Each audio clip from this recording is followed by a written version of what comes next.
Hello everybody, and welcome back to the Tomb Raider Underworld walkthrough. It's time to begin our journey through Bhogavati. Now this area is absolutely massive, and what's rather amusing is that everything we are going to be doing for the next, I can't remember quite how long, is all in aid of getting that switch to work. And oh good grief, there was a lizard. Massive lizard. Probably going to try and kill us later, but not right now.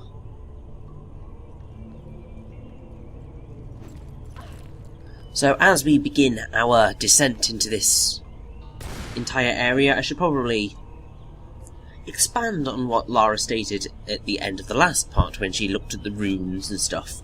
So this is Bhogavati, which literally in Hindi it literally means peopled by snakes, or delightful, which is a slightly odd definition. The fact that peopled by snakes and delightful essentially are the same word. But, oh well.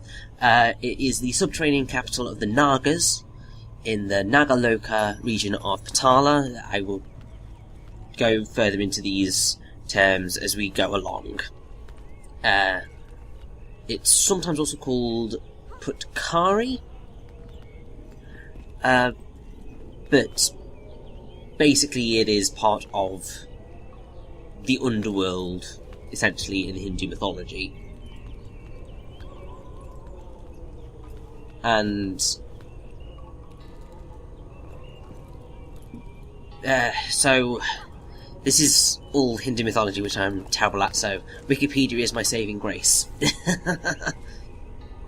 But it gets brought up in the Ramayana, which I will also... Well, basically the Ramayana is a Sanskrit epic poem ascribed to the Hindu sage and Sanskrit poet Valmiki, which follows the story of Rama and Sita getting abducted by Ravana, and Hanuman and all of that.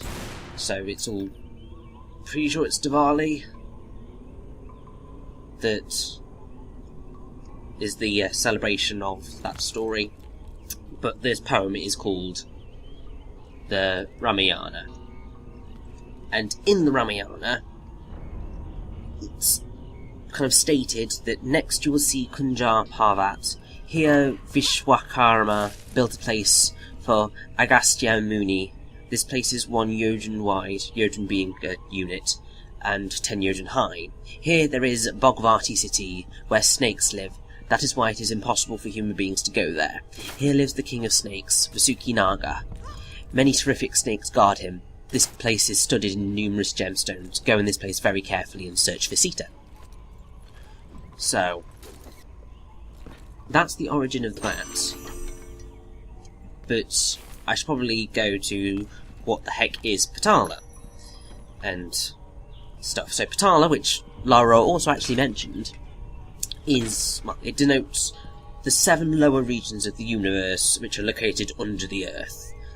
And basically it is an underworld. You see the connection. So it's composed of 7 different regions, and the 7th is specifically called Patala or Nagaloka, which is the region of the Nagas, which I will go further into. So, the Patala turns up in 2 texts, the Vishnu Purana and the Bhagavata Purana. So the Vishnu Purana is one of the religious Hindu texts. It's considered one of the most important Puranas, and so it was given the name Puranaratna, which is Gem of Puranas.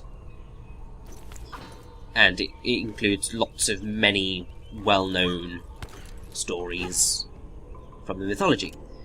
And it's very similar to the other text, which is the Bhagavata Purana, because it declares Vishnu as kind of supreme god.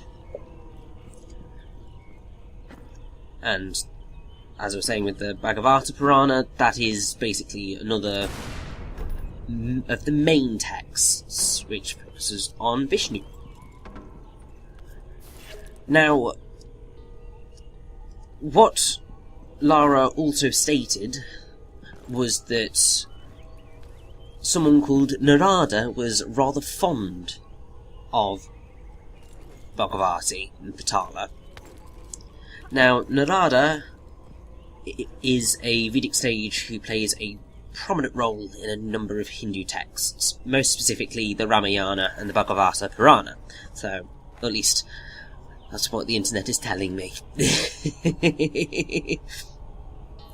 And basically he's arguably India's most travelled sage, who had the ability to visit distant worlds and realms. So, I think a lot of texts and stuff have him being quite fond of this place, which is why Lara brought it up, which is, it's like, that's very, very good religion research on the part of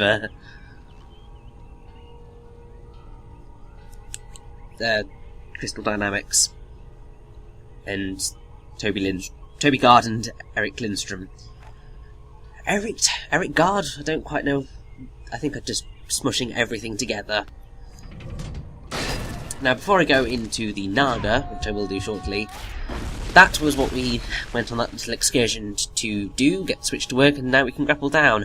Actually getting that adrenaline moment is actually very challenging, because, yeah, it's very quick, and if Lara isn't facing that ring, you are in a lot of trouble. And now we get to face off against all these lizards, which are the Naga. This is an adrenaline headshot, actually working, finally.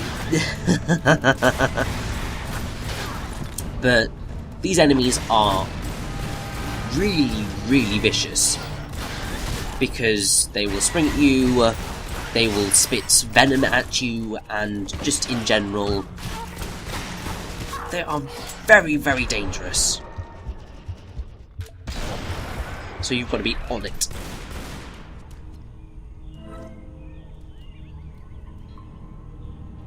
And their lizardiness is based on the fact that Naga, which are the residents of Bhogavati and Patala and so on and so forth, it's basically the Sanskrit and Pali word for a deity or class of entity or being which takes the form of a very great snake. Specifically, the king cobra, which is found in Hinduism, Buddhism, Jainism and Sikhism. And a female Naga is a Nagi or Nagini, which you've probably, well, you've most definitely heard Nagini before if you have read Harry Potter, because that is the name of Voldemort's snake. Oh, that's so cool.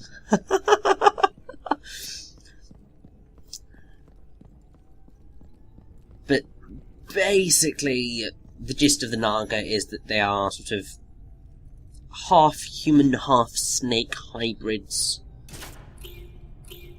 Or just entirely snakes. And apparently the great nemesis of the Nagas is the Garuda, which I have gone into before because there is, I think, a Garuda, I think it was Tales of Symphonia, where there was an enemy based on the Garuda.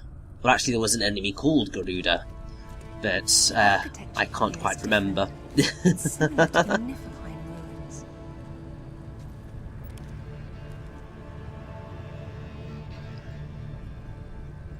So now that we are kind of moving further into this Bhogavati, we're getting the same Proto-Norse runes everywhere. And really what the game is continuing to do is continue the idea of the monomyth. So all of these underworlds are connected by, essentially, Atlantean culture, because that's what this all comes from.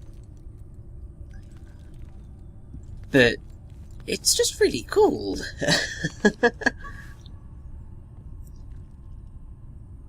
Because as an idea, I mean, it's kind of maybe slightly blasphemous to say almost all religions are correct, they're just based on a very, very ancient culture that kind of it diverged at some point in history. But it is a very nice way of getting around some of the difficulties that you face when trying to discuss or kind of show religious things in games, because obviously what tends to happen is that when you're very religious, certain things can be highly offensive. And, I mean, that's hardly surprising, because people are very good at getting offended, but also, religion's a very serious thing to a lot of people, so it's kind of, you attack religion, you attack everything to do with someone's entire being. But the idea of creating a monomyth, or playing on the idea of monomyth, to unite everything, well, technically saying everyone's right, but also everyone's slightly wrong, it works, I feel. Like, it's a mature and intelligent way of dealing with religious stuff without actively trying to insult or just say this is wrong.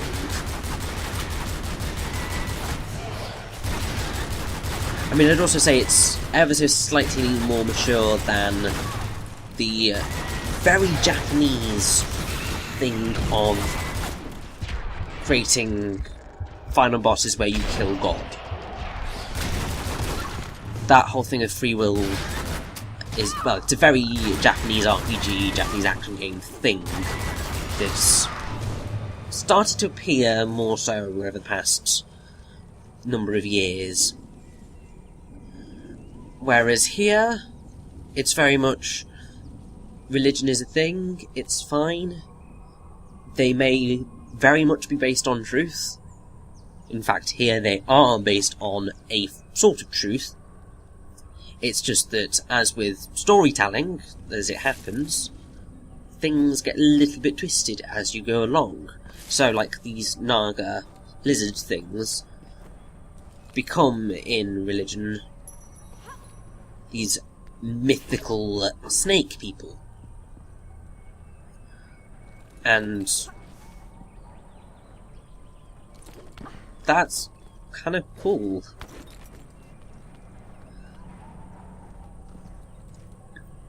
And I'm very impressed that I've managed to get through that, a nice nearly 15-minute streak of not being completely wrong about Hinduism in general, because obviously I kind of screwed up monumentally, ever so slightly, at the end of my Bayonetta 2 run, in getting Vishnu and Brahma and Shiva all confuddled. And now I'm actually sort of reasonably on it.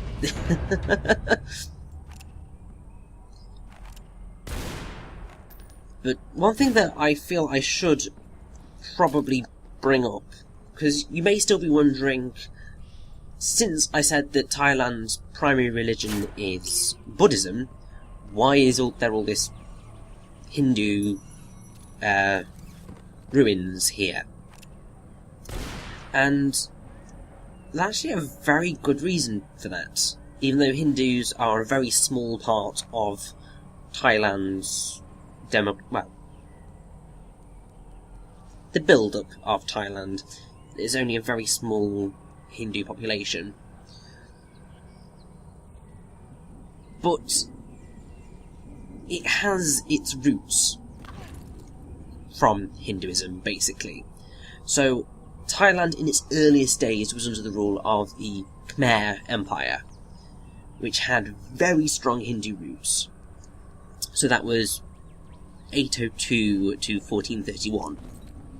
So that's the kind of time frame that existed. And the popular Ramakien epic, which is Thailand's national epic story, is based and derived from the Ramayana.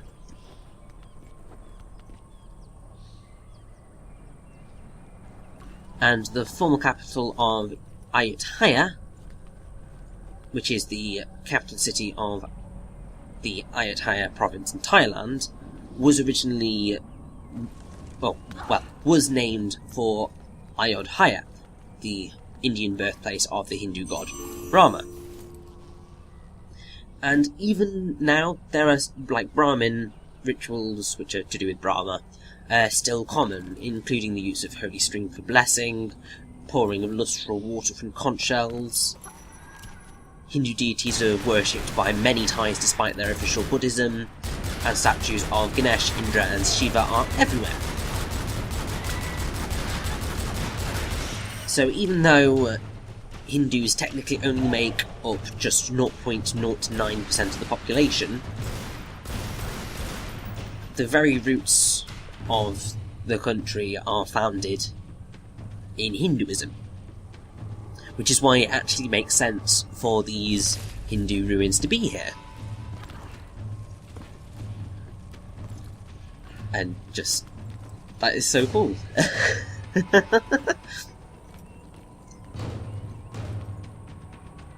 And another thing that I found really, really, really interesting is that actually Hinduism has some insanely modern ideas about the universe, because it had the concept of multiverses mentioned in it, specifically in the Bhogavati Purana, with things like every universe is covered by 7 layers: earth, water, fire, air, sky, the total energy and false ego, each 10 times greater than the previous one. There are innumerable universes besides this one, and although they are all unlimitedly large, they move about like atoms in you. Therefore you are called unlimited. Now I think atoms is a word somebody decided to translate because we had it and that's what they're talking about, but it's not a term they would have known. But basically, science writers Carl Sagan and Fritjof Capra have pointed out the similarities between the kind of more modern scientific understanding of the age of the universe and the Hindu concept of a day and night of Brahma, which is actually much closer to current known age of the universe than other creation views.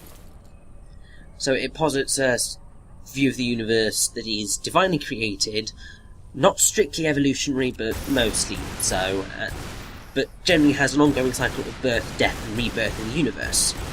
So according to Sagan, the Hindu Dharma is the only one of the world's great faiths dedicated to the idea that the cosmos itself undergoes an immense, indeed an infinite number of deaths and rebirths.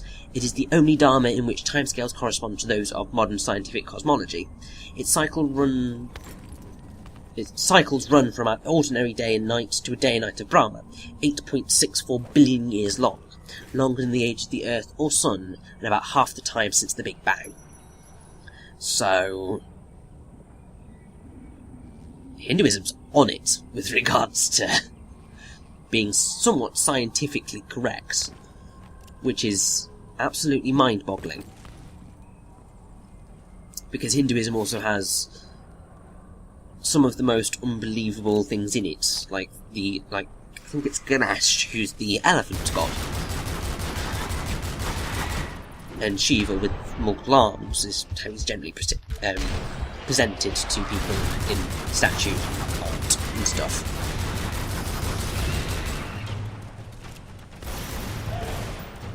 So they really chose an interesting place to come to in Tomb Raider Underworld. And I'm very glad they did, because that was like really, really educational. You see, it's amazing what you can sometimes find out just from playing video games. Because this is not stuff that you would always go searching for. Because it's religion, and you are either very religious and therefore know pretty much most of the stuff you need to know about your own personal religion, and then generally don't really care about other religions because they're wrong. In massive air quotes, I know that that's a massive generalisation of people who are very, very serious about their religion. But that is generally the case of how it works. There are people who experiment with their religion and look at everything to make up their mind. But yeah, so all of this specific stuff about Hinduism is stuff that you probably wouldn't even know. Like, you'd probably recognise Vishnu, Brahma, Shiva, probably Ganesh, and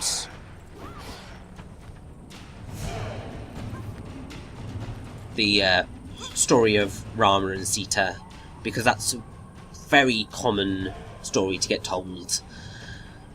It's certainly the one that I remember the most from my very, very, very long ago RE lessons. That was a very long time ago now. It was year 7, 8, maybe 9 time, so that was like nearly 10 years ago. Oh, good God. And what's even more terrifying is that in 3 years' time, this game will be 10 years old.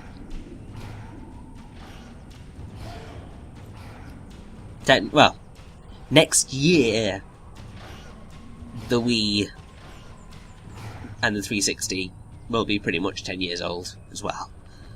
Oh, good grief. Also, this is a very evil jump to try and make. It's something that they really decided to do a lot of in Underworld, is these slightly horrible diagonal jumps.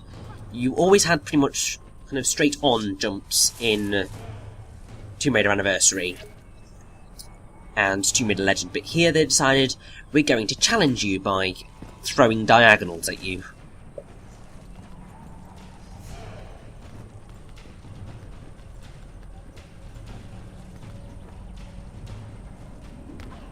But either way, we are pretty much done in this little area. I believe we just have one artifact to pick up. Yes, there we go.